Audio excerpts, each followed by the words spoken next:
Hello everyone, welcome to my channel. और आज हम लर्न करेंगे चिकनगुनिया कि क्या है चिकनगुनिया, इसके साइन सिम्टम्स क्या होते हैं, इसकी कैसे प्रिवेंशन कंट्रोल कर सकते हैं और ट्रीटमेंट क्या है। तो chikungunya is an arboviral disease और इसका जीनस है अल्फ़ा वायरस। और एक चिकनगुनिया जो है ये वायरल डिज़ीज़ है जो कि अल्फ़ा वायरस के कारण होती है। ये transmitted to humans by infected mosquitoes. जब कोई मॉस्किटो इन्फेक्टेड पर्सन को काटता है तो वो जो वायरस है वो मॉस्किटो में आ जाता है। तो वो जो इन्फेक्टेड मॉस्किटो जब हेल्दी पर्सन को काटता है तो जो वायरस है हेल्दी पर्सन में ट्रांसमिट हो जाता है। और जो वायरस है वो अल्फ़ा वायरस है और जो मॉस्किटो है वो है Aedes aegypti virus mosquito and Aedes albopictus mosquito. दो तरह के मॉस्किटो हैं जो चिकनगुनिया कॉज कर सकते हैं और ट्रांसमिशन जो है वो इन्फेक्टेड मॉस्किटो से होती है। तो अगर चिकनगुनिया है किसी पर्सन को, उसमें क्या सिम्टम्स प्रेजेंट होंगे?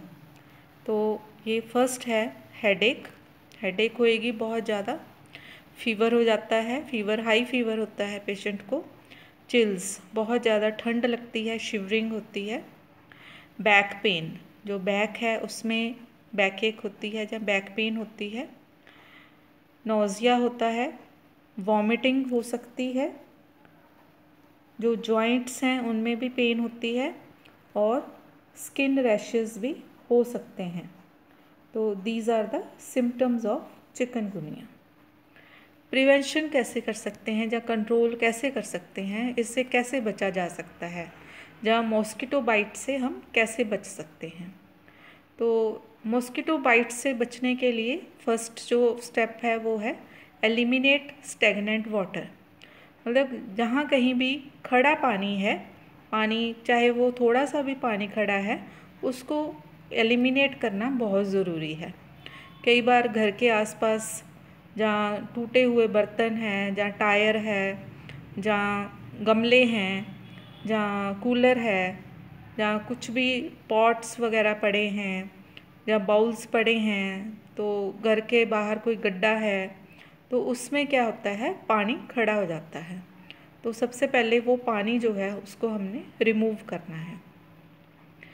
देन सेकंड है यूज़ ऑइंटमेंट्स। जो मॉस्किटो रिपेलेंट्स हैं वो हम यूज़ कर सकते हैं। तो मॉस्किटोज़ को किल करने के लिए या मॉस्किटोज़ को दूर भगाने के लिए मॉस्किटो रिपेलेंट्स जो हैं वो यूज़ करने चाहिए। थर्ड है कवर अनएक्सपोज्ड स्किन। मतलब कि अगर कहीं बाहर जा रहे हैं, बाहर खेलने जा रहे हैं, बच्चे खेलने जा रहे हैं, पार्क में जा रहे हैं, या वैसे कहीं बाहर काम से जा रहे हैं, तो कोशिश करनी चाहिए कि फुल स्लीव्स कपड़े जो हैं वो वियर करें। मतलब कि अगर स्किन एक्सपोज्ड है तो एक्सपोज्ड स्किन पे मच्छर काटने के चांसेस ज़्यादा होते हैं, तो इसलिए जो एक्सपोज्ड स्किन है उसको कवर करना चाहिए। नेक्स्ट है जो अवॉइड करना चाहिए, जो आउटडोर एक्टिविटीज़ हैं during the dawn and dusk. मतलब सुबह के समय और शाम के समय आउटडोर एक्टिविटीज़ जो हैं वो अवॉइड करनी चाहिए। उस टाइम पे हमें ज़्यादातर घर पे ही रहना चाहिए। नेक्स्ट है avoid wearing strong lotions and fragrances. हमें जो है स्किन के ऊपर स्ट्रॉन्ग लोशंस जो है वो लगाने नहीं चाहिए। फ्रेगरेंसेस जो हैं, स्ट्रॉन्ग फ्रेगरेंसेस जो हैं वो भी अवॉइड करनी चाहिए। तो ये स्टेप्स हैं चिकनगुनिया को जहाँ मॉस्किटो बाइट से प्रिवेंशन के लिए और कंट्रोल के लिए। अगर किसी पर्सन को चिकनगुनिया हो जाता है तो उसकी ट्रीटमेंट क्या करनी चाहिए? तो इसकी कोई भी स्पेसिफ़िक ट्रीटमेंट नहीं है, या स्पेसिफ़िक कोई भी एंटीवायरल ड्रग नहीं है चिकनगुनिया के लिए। जो ट्रीटमेंट है is directed primarily at relieving the symptoms. जो सिम्टोमेटिक ट्रीटमेंट है वो की जाती है।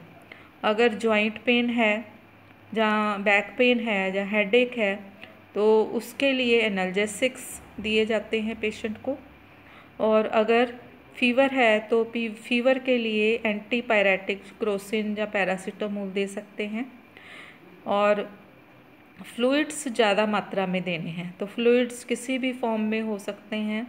पानी भी नॉर्मल पानी दे सकते हैं, जहाँ शिकंजवी जैसे नींबू पानी है, लेमन वाटर है, नारियल का पानी है, वो दे सकते हैं। अगर पेशेंट ओरली ले सकता है तो उसको काफ़ी मात्रा में फ्लूइड्स देने चाहिए। There is no commercial chikungunya vaccine till date. अभी तक कोई भी इसकी वैक्सीन नहीं बनी है। Drink plenty of water, cold compression and mild exercise. Plenty of water, पानी ज़्यादा मात्रा में, फ्लूइड्स ज़्यादा मात्रा में लेने हैं। और अगर फीवर है तो उसके लिए एनाल्जेसिक्स यूज़ करने हैं, जहाँ कोल्ड कंप्रेशन फीवर को कम करने के लिए यूज़ कर सकते हैं। माइल्ड एक्सरसाइज, ज़्यादा हैवी काम नहीं करना है, माइल्ड एक्सरसाइज कर सकते हैं। और अगर पेशेंट ओरली नहीं ले सकता है तो पेशेंट को हॉस्पिटलाइज किया जाता है और आईवी फ्लूइड्स जो हैं वो दिए जा सकते हैं। तो इस केस में ये ध्यान रखना है कि जो एस्प्रिन टैबलेट्स हैं, जहाँ एस्प्रिन जो एंटी इन्फ्लेमेटरी ड्रग्स हैं उसमें एस्प्रिन जो है वो नहीं होना चाहिए। तो एस्प्रिन सॉल्ट जो है वो इसके लिए ब्लीडिंग होने के चांसेस ज़्यादा होते हैं, तो इसलिए ये एस्प्रिन सॉल्ट को अवॉइड करना चाहिए। तो this is all about chikungunya. तो थैंक यू सो मच।